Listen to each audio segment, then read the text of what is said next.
What's good, YouTube? It's your boy Doms FG, back at you with another upload, back with another banger. And today I got something a little bit different. We doing the NBA 2021 playoff prediction. You know, I usually just post 2K, but I got a strong passion for NBA as well. So today I'm gonna be doing my NBA playoff bracket challenge for 2020-2021 season. Please be sure to like, comment, subscribe, share the video. We on the road to 2,000 subscribers. Let's get right into the predictions. First round matchup, we got Utah versus... Should I just do this? But before we get into it, should I just do this? I'm kind of trying to figure out, should I do this by round? Or should I do the whole playoff prediction in one video? I think I'm going to do first round, second round, third round. Yeah. But yeah, anyway, we got Utah versus Memphis. I got Donovan Mitchell's, I know it's going to miss game 1. For sure. I got Utah in 6, though. You know, I think my boy Ja and Valanciunas is going to show why Rudy Gobert is overrated. Yes, I'm one that believe Rudy Gobert is overrated, and I'm not for the Rudy Gobert hype. I'm not on his hype train because, I mean, he's just a defender. He'd be great in the older NBA, but the modern style of play don't really fit him like that. So I got Utah in 6 because Donovan Mitchell's gonna miss game 1, and I feel like that's Memphis' chance to get a win. Game 2, I think they say he should be back, but I feel like Memphis could pull out one game at home as well, so it'll go to 6. Clippers versus Mavs. Interesting. This is an interesting matchup right here. Clippers versus Mavericks. I have the Clippers actually, and I got this series going to 7. Clippers in 7. But I'm gonna point out this hypothetical right now because I feel like this is gonna really change. This is gonna be something that a lot of fans are gonna take and run with. If the Mavericks lose and the Hawks win, or the Mavericks, or the Hawks series happen to be closer than the Mavericks series, don't, because I know a lot of NBA fans like to overreact to everything. Please don't be those people who are saying, "Oh, the Hawks might have won the Trae Young Luka trade after all." Don't try to change that narrative, please, because like I said, us as NBA fans love to overreact to everything, and I find it kind of odd. So yeah, next series we got Denver versus Portland. I feel like this series would have been a wash if Jamal Murray. Well, I feel like Denver would have overtook that second seed maybe, and I would have been definitely a lot worried as a Lakers fan. I would have been worried, but Jamal Murray sitting out. But I can't trust Dame. Can't trust playoff Dame. Everybody talk about playoff P, but nobody ever talk about playoff Dame. I guess Dame got his fair share of game winners in the playoffs, so it's like they not gonna really roast him like that. But I'm all for the Dame slander.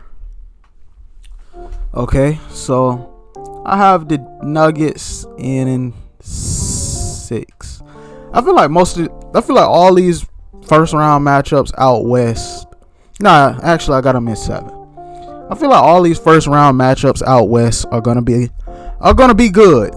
I feel like all of these matchups out west are gonna be good because, like, a lot of these series could go honestly in favor of either team. So yeah, that's my whole thought process behind that. It could go either way behind either team.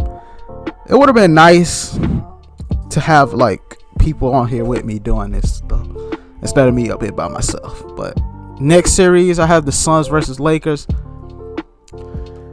As a Lakers fan, y'all really think I'm gonna bet against my Lakers? I got the Lakers in, for the meme I want to say Lakers in 5 for the meme, but Lakers in 6. Come on, man. Y'all really thought I'm gonna go bet against the Lakers? But before we keep going, I want to throw this disclaimer out there now. I am not an expert. I am definitely all for being called a casual.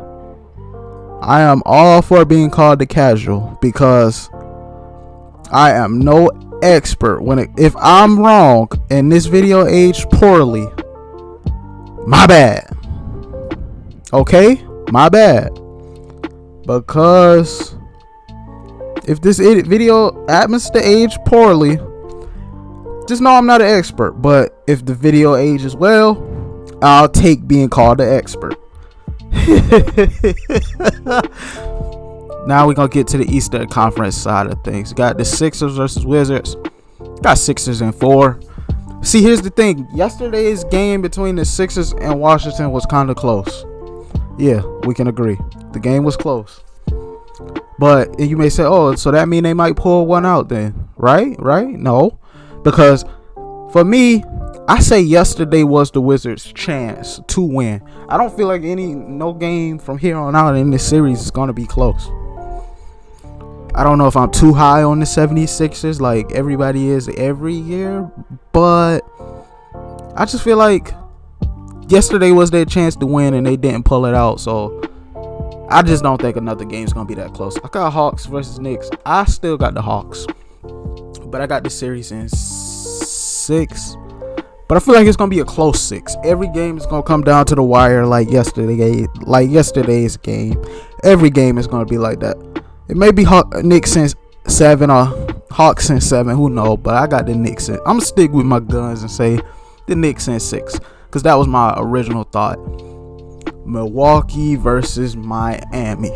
I'm kind of glad I waited before making this video. Because I was all for the Miami Heat slander throughout the season because of the fact that I'm like, yeah, I was all for the slander. But yet the other day when they played game 1, I'm like, even though Milwaukee got the W, this series is going to be better than I think it. Like, I was going to originally say, this was my original thought, Milwaukee in 5. I'm now changing that to 6. Because you cannot underestimate Jimmy. But I feel like by y'all Miami Heat fans, y'all were definitely too high on. Y'all Milwaukee fans were definitely too high on Tyler Hero and Duncan Robinson. Y'all did not want to trade those dudes for James Harden. Just imagine if the Heat had James Harden now. Jimmy Butler, Bam Adebayo, and James Harden. That's the perfect situation. And we got Brooklyn versus Boston. Do I want to say Brooklyn sweeps Boston? Because Boston is missing their second best player. I mean, they're missing their second. And then y'all remember when they first pulled this trade with, it was when Kyrie, well, it wasn't really a trade. When Kyrie went to Brooklyn and Kemba went to Boston, people were saying, oh, yeah, Kemba's not as good as Kyrie, but for team chemistry's sake, it's going to be better for the team. And Kemba's yet to step up into that role. So, what y'all got to say about that now? That's all I want to know. What y'all got to say about that now? I have Brooklyn in 5. Boston might pull one out, but I'm thinking they're going to pull out the brooms, but it'll be the more safe me wants to say Brooklyn in 5. Anyways, comment your first round playoff predictions in the comment section below. You know, I want to do this for every round in the playoffs. Please be sure to like, comment, subscribe, share the video. We on the road to 2,000 subscribers. Your boy Dom's out. Peace.